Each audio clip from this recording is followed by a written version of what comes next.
Hello po, kumusta po kayo? Welcome po sa ating guitar tutorial. Maraming salamat po sa patuloy niyo pong pagsuporta sa channel natin na ito. Ganon din po sa mga napatambay lang dyan at mga sumisilip po sa channel natin. Ngayon po ang ituturo ko po sa inyo ay ang kantang Pinoy Ako ng Orange and Lemons.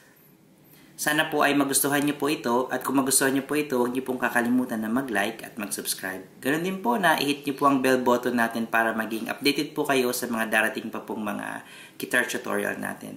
You can also request and comments down below para po sa mga question and mga suggestion niyo. Ngayon po, kantahin po natin itong Pinoy Ako.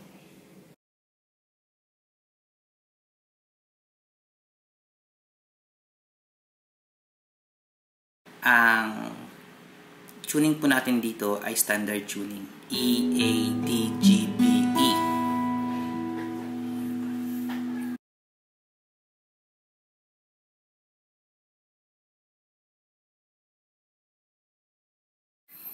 Sa intro po natin dito, may riff po tayong ginagawa.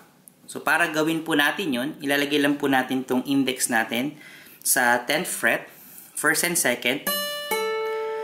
Tapos yung ring finger po natin lalagay natin sa 12th fret, 3rd string. Ito po yung first na form. Yung susunod po na form, ilalagay ko lang po yung dito sa 11th fret, 3rd string. Okay, so ito po yung first. Yung second na form. Yan.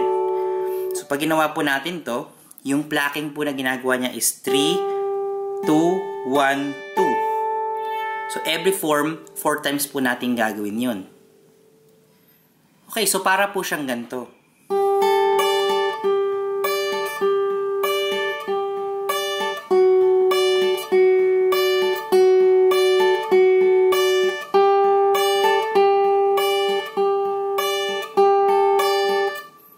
Dito po, yung pang-apat po nating time na gagawin to, 2 times na lang po natin gagawin yung pattern ng 3, 2, 1, 2. Yung pangatlo pong counting doon, strum na po yun. Tapos magkakaroon tayo ng panibagong form, which is 1, 2, 3 ng 12 fret. Tapos, diretso po tayo ng verse. Okay, so kung kukumpletuhin po natin para po siyang ganito.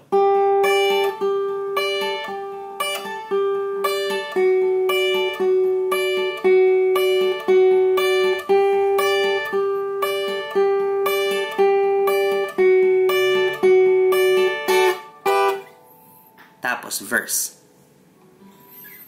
Ulitin ko po ulit ng mabagal.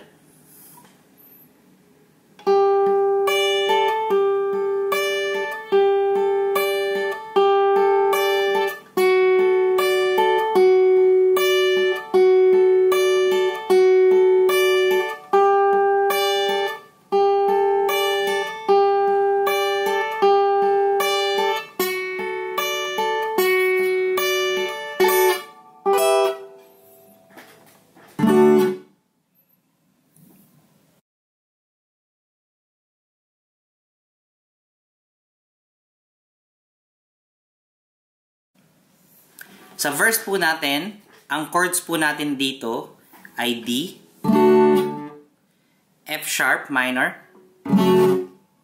E minor, tapos G. 4 times po natin gagawin yon. Tapos, yung susunod po na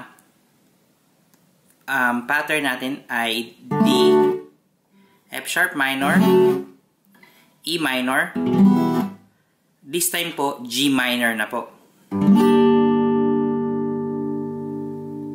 Ayan. So, kung gagawin po natin para po siyang ganito.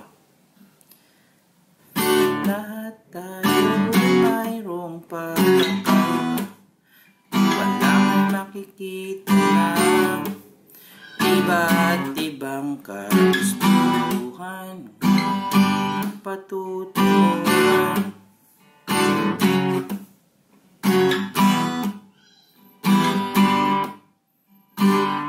Gabay ang pagmamahal ng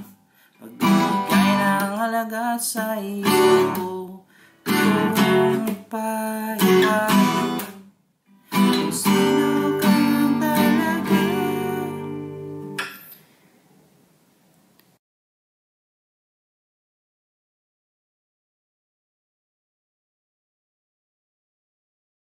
Okay, tapos didiretso po tayo sa chorus. Ang chorus po natin, ang chords po dito ay D, F sharp minor, E minor, tapos G minor. 4 times po natin gagawin tong pattern na to. So kung tutugtugin po natin siya, para po siyang ganito.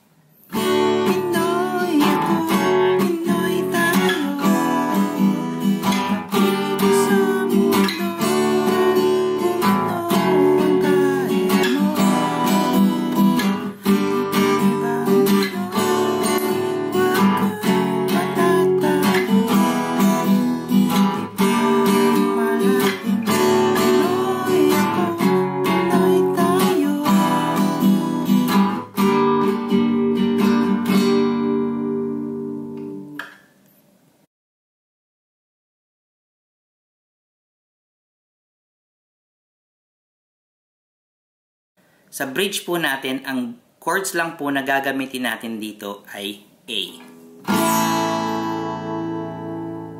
Okay, so kung tutugtugin po natin, para po siyang ganito. Ang buhay, dapat ka nang masanay. Ang nangyayari kung lagi nakikipagay. Bakit na lang yung sarili?